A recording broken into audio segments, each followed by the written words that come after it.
안녕하세요. 원장님들 반갑습니다. 우리 아이들 소개받으시거나 혹은 검색하셔서 어떻게 사용하는 거지 궁금하실 것 같아서 제가 글로 남기는 것보다 좀 영상을 준비했어요. 그래서 가입부터 선생님한테 어떻게 활용해야 하는지 그것까지 안내를 드리도록 할게요. 우선 맨 처음에는요, 회원가입을 누르셔야 돼요. 여기 약관을 동의하시고 다음을 누르시면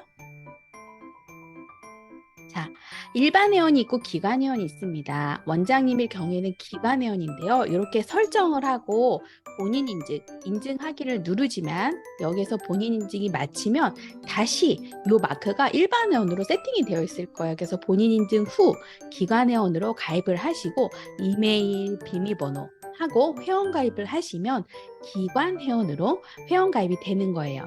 제가 기관 회원 가입이 되어 있으니까 이걸로 어떻게 사용하는지 한번 설명을 드려볼게요. 원장님들은 이제 관찰 노트 요거를 사용하실 텐데요. 관찰 노트에 들어가면 선생님들 관리란이 떠요. 기관 회원으로 가입을 하게 되면 우리 어린이집에 우리 아이들 관찰 일지를 사용하는 선생님들을 관리할 수가 있어요. 자, 여기 보면 원장님 성함이 여기 있을 거고요. 원장님 연락처가 있고 여기에 선생님을 한 명 한 명 등록해서 가입을 할 수가 있습니다. 또 우리 선생님이 중간에 바뀔 수가 있겠죠. 그럼 여기 수정 버튼을 눌러서 기존에 있는 선생님 걸 지우고 새로 오신 선생님도 변경하게 되면 이 관찰 일지를 이어서 사용할 수가 있게 됩니다. 이렇게 선생님 관리하는 것이 기관 회원의 전용 페이지니까 요 관리하기를 한번 체크해 주시고요. 결제는요, 원화수에 따라 이렇게 책정이 됩니다. 우리 원의 전체 원화수가 20명이다. 대부분 가정어린이집일 거예요. 월 회비가 19,000원이고요. 연간으로 하게 되면 좀 많이 할인이 됩니다. 연간 회비는 152,000원인데 1년 비용이고요. 또 우리 원화가 30명 정도 된다. 30명 이하의 원생이라면 이 비용이 됩니다. 다만 70명 이상이다 할 경우에는요, 이런 원생 관리가 되고요. 우리 원화는요, 지금은 20명이지만 추후에 30명이 될 것 같아요 라고 해서 원화 변동이 있을 경우에는요, 맥시멈인 30명으로 체크를 해주시는 게 좋습니다. 왜냐하면 기간에 월간에 20명과 30명 멤버십 변경이 있을 경우에는 초기화가 되고 월간에서 연간으로 결제 변경이 있을 경우에는 초기화가 되지 않습니다. 그래서 최대 우리 원 아이를 등록할 수 있는 최대 인원수를 가입하시는 걸 추천을 드려요. 자, 이렇게 관찰 노트를 원장님이 세팅을 해 놓으시면 선생님은 처음에 원생 관리를 할 거예요. 원생 관리를 등록할 텐데 이 원생 관리와 관련된 것은 공지사항을 보면 영상이 자세히 되어 있고 그렇게 어렵진 않을 거예요. 다만 원장님께서 이건 어떻게 돌아가는 시스템인가가 더 궁금하실 것 같아요. 그래서 제가 관찰일지 이 부분을 안내해 드릴 텐데요. 관찰일지 들어가시면 저는 아주 많은 아이들이 기록을 했어요. 관찰일지 먼저 등록을 누르면 우리 반 아이를 검색하고요. 지금 작성하는 달을 검색을 할 수 있겠죠. 달을 세팅하면 선생님의 반 이름과 그 다음에 이 아이 개월수가 실질적으로 매달 카운팅이 되고 있습니다. 그럼 선생님은 기본생활 영역부터 하나씩 이 아이의 실질적인 수준을 체크하게 됩니다. 이 아이가 지금 2세라고 하여도 이 읽어보는 수준이 1세 수준밖에 되지 않는다라고 하면 1세를 체크하셔야 되는 거예요. 그래서 이 아이를 하나하나 처음에 체크하게 되고요. 거기에 맞는 이미지도 삽입을 하게 됩니다. 그래서 영역별로 다 나눠서 체크를 하시면 자, 마지막에 교사 관찰 기록 총평이라는 게 있는데요. 우리가 6개 영역, 5개 영역을 아주 많은 양을 체크했기 때문에 교사 관찰 기록 총평에는 어떤 내용을 작성해야 되냐면요. 이번 달에 꼭 기록하고 싶은 내용이 있어요.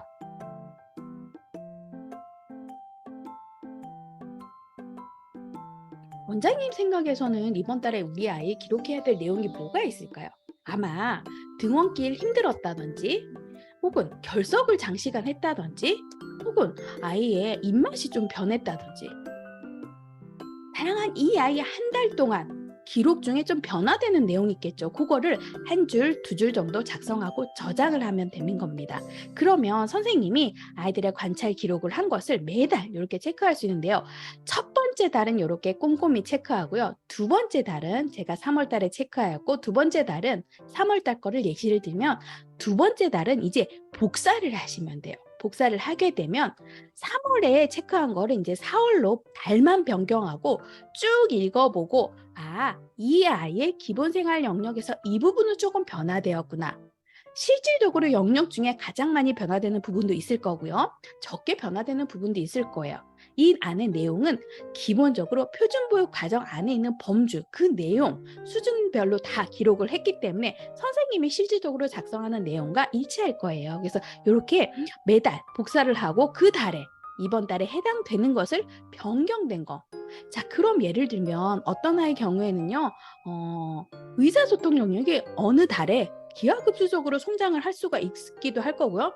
어떤 달에는 어떠한 발달 변화가 없을 수도 있을 거예요. 이렇게 선생님이 매달 복사해서 그 달, 그 영역에 필요한 영역만 이렇게 체크하고 다시 이제 여기 이번 달 꼭 기록하고 싶은 내용.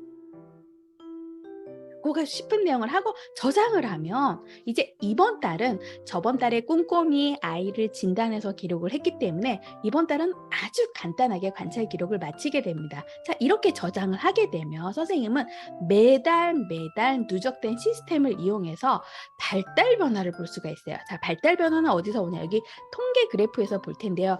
우선 그 전에 이 관찰 일지를 매달 이렇게 기록을 하면 어떤 식으로 보여지나 했을 때 수정, 복사는 잘 기억하셨죠? 수정은 이 안에 있는 내용을 수정하는 것이고요. 복사는 이번 달 거를 복사해서 다음 달에 그대로 이어쓰기 위해서 복사를 하는 겁니다. 자, 출력을 한번 눌러볼게요. 출력을 누르면 디자인은 우리 원에 맞게 고르시면 될 거예요. 자, 고르고 미리 보기를 하면 자, 발달 변화 분석 일지라고 한 달 일지가 이렇게 나옵니다. 아이 이름, 반 이름, 그 다음에 생년월일, 담임교사. 그럼 선생님이 아이의 요 사진과 선생님이 체크한 내용들을 다 이렇게 한 줄로 문장으로 표현이 되고 있어요. 뒤에는 아직 사진이 포함되지 않았고요. 자, 이거를 마지막에 출력을 하게 되면요. 출력해서 보관을 하셔도 되지만 PDF 파일로 문서로 저장을 해 두셔도 돼요. 혹은 이렇게 저장하지 않아도 항상 사이트 내에 저장이 되어 있으니까 굳이 출력을 하지 않으셔도 됩니다. 이렇게 다 저장이 되고 출력이 될 거고요. 자, 이제 연이회 총평 발달 변화가 궁금하시죠? 발달 변화는 이렇게 통계 그래프를 가게 되면 이 아이의 기록한 것을 분석을 할 수가 있어요. 자, 통계를 클릭을 하면 언제부터 언제까지 발달 변화를 체크할 건지 설정을 하고요. 저는 3월부터 7월까지를 한번 해볼게요. 그러면 선생님이 3월부터 7월까지 기록한 발달 관찰일지, 매달 기록한 관찰일지가 이렇게 다 분석이 되어서 나올 거야. 자, 어떻게 돼서 분석이 나오냐면요. 선생님이 기록한 매 수준마다 성장이 되기도 하고 저는 일부러 이렇게 좀 변수를 줬거든요. 떨어지기도 하고 아이들의 발달 변화 곡선을 이러한 영역별로 인해서 한눈에 알 수가 있어요. 대부분의 아이들은 완만하게 성장을 하긴 하지만 어떤 달은 영역에 따라 기하급수적으로 성장하기도 해요. 자, 이렇게 도표로 인해서 아이가 6개 영역 혹은 5개 영역이 구간마다 어떻게 성장하는지 확인할 수 있고요. 또 선생님이 매달 작성한 내용들이 있죠. 그거를 수정할 수가 있어요. 수정하고 누적해서 기록을 했기 때문에 3월부터 수정해서 3월 거를 수정해서 여기에 붙여볼게요.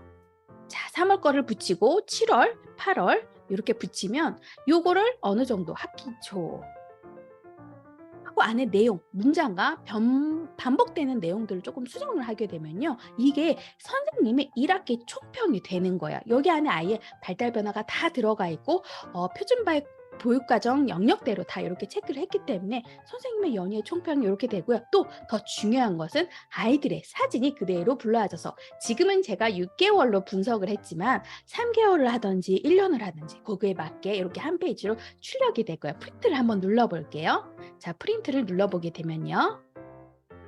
자, 이렇게 PDF로 저장도 되고 어린이집 이름과 선생님 발달 분석표가 있어서 자, 이건 어디에 활용하면 좋을까요? 1학기에 부모님 배부 자료로 하셔도 굉장히 만족도가 높은 저는 아이들의 연의의 총평이기도 합니다. 이렇게 선생님이 매달 매달 누적한 것들이 한글 문서로 의미 없는 기록이 아니라 제대로 된 체크를 하고 그 체크한 것들이 평가지에서도 준해서 평정이 되기도 하고요. 또 부모님하고 상담할 때 굉장히 활용도가 높겠죠. 이렇게 된 시스템이 우리 아이들 시스템이고요. 선생님께서 혹은 원장님께서 우리 아이들 시스템을 우리 기관에 사용하고 싶다 했을 경우에는요, 관리자에서 1대1 문의를 남겨주시고, 그 다음에 결제하기 전에 1대1 문의를 남겨주시면요, 제가 기관 대상으로는 이렇게 이렇게 사용하는 겁니다 라고 직접 교사 교육을 1회 정도 진행을 하고 있어요. 아마 올해는 상용화된 지 2년밖에 되지 않아서 제가 직접 강의를 하겠지만 아마 내년이 되면 이렇게 영상으로 선생님들 교육을 진행할 것 같거든요. 그래서 혹은 우리 기관에서 이걸 사용하고 싶다 했을 경우에는 원장님이 우선 이 영상을 먼저 보시고 선생님한테 설명하기 좀 어렵고 전달하기 어렵다 할 경우에 선생님 이제 관찰일지를 선생님이 수기로 작성하지 말고 시스템으로 체크리스트로 작성을 할 거예요. 그 체크리스트 안에는 선생님이 지금까지 작성하는 표준보육과정 범주가 다 될 것이고 그게 문장으로 구현이 되고 부모님한테 프린트해서 나가기만 하면 됩니다. 그리고 지금까지 선생님이 작성하는 연위의 총평은 선생님이 작성한 한 달치를 분석해서 그대로 구현이 되니까 이제 선생님은 더 이상 관찰일지 교육을 받지 않으셔도 됩니다. 라고 자신 있게 말씀을 하셔도 될 것 같아요. 그렇게 전달하시고 저와 교사교육 일정을 정하시고 그 다음에 교사교육을 진행하면 선생님들이 훨씬 더 수월하게 이해를 하시는 것 같더라고요.